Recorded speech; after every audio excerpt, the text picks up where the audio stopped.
नमस्कार दोस्तों, आज हम बात करने जा रहे हैं सदाबहार, सदाकूला या विनका की बीमारी में।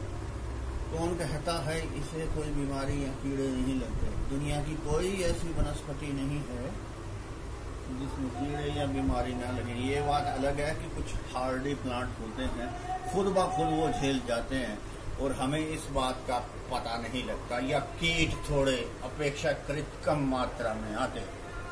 तो जब मैं बात कर रहा हूं सदाबहार की बीमारियों की, तो दोस्तों आधी दर्जन बीमारियां इसकी जड़ों से संबंध या ताल्लुक रखती हैं। कुछ तने की बीमारियां भी हैं, कुछ पत्तों की बीमारियां भी हैं।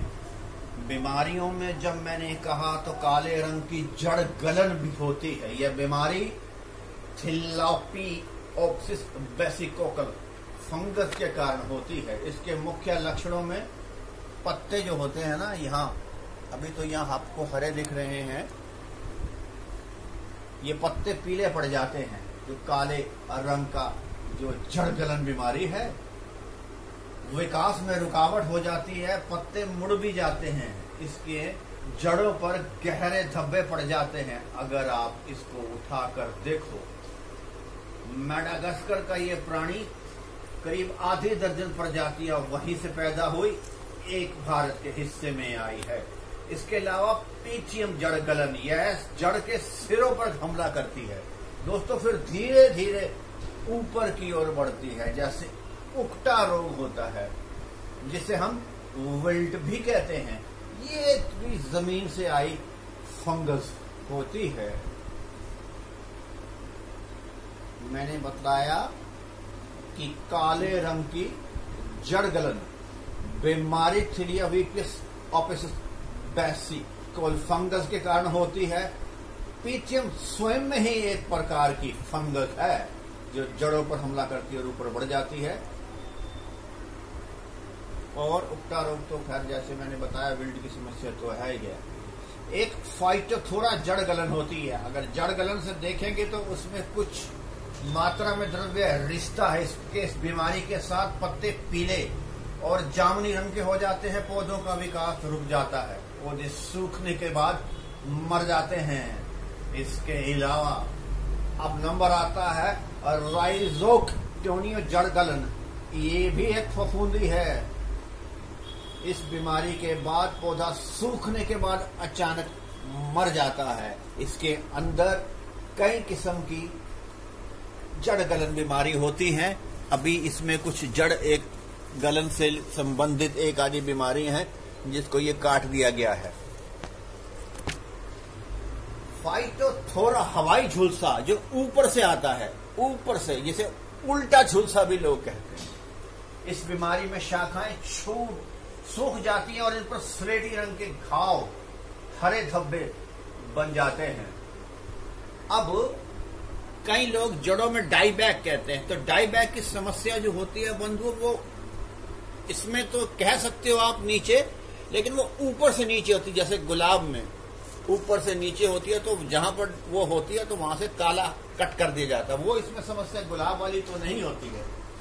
उसके बाद टमाटरों के धब्बे वाला, टमाटरों के धब्बे जैसे गला हुआ टमाटर होता है फंगस का, जिसे TSWV भी कहा जाता है।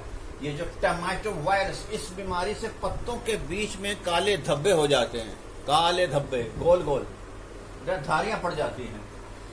और पत्तियों की बीमारी में पत्तों पर स्लेटी धब्बे पड़ जाते हैं। यह बीमारी पौधों को कमजोर कर देती है। ये तो इसकी जड़ों के, इसकी तनों की और इसकी पत्तियों के रोग की बात रही। दोस्तों इसमें कई प्रकार के फंजीफाइड काम आते हैं। कुछ सिस्टमेटिक होते हैं जैसे कार्बेंडाजिम, कुछ होते हैं स्पर्शवाहक जैसे तत्काल वाले, डाइथेन है, रिडोमिल है, मेटालिक्सिस है, हेक्सोकेनाजोल है, माइकोजिब है, कॉपर ऑक्सीक्लोराइड है।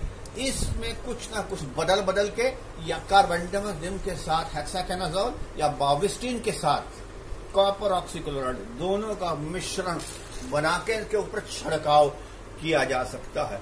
आप कर सकते हैं। अगर उसमें कोई बीमारी नहीं है तो 15 दिन से 1 दिन में। हाँ, इसके कीट जो लगते हैं, चूंकि ये बहुत कड़वा होता है, इसको बहुत कम कीट खाते हैं, लेकिन फिर भी मैंने देखा है पत्तों को कटा हुआ कई बार इसमें कैटरपिलर लगते हैं, वूली यानी कि ऊन रंग के, जिनके ऊपर धारियां होती हैं।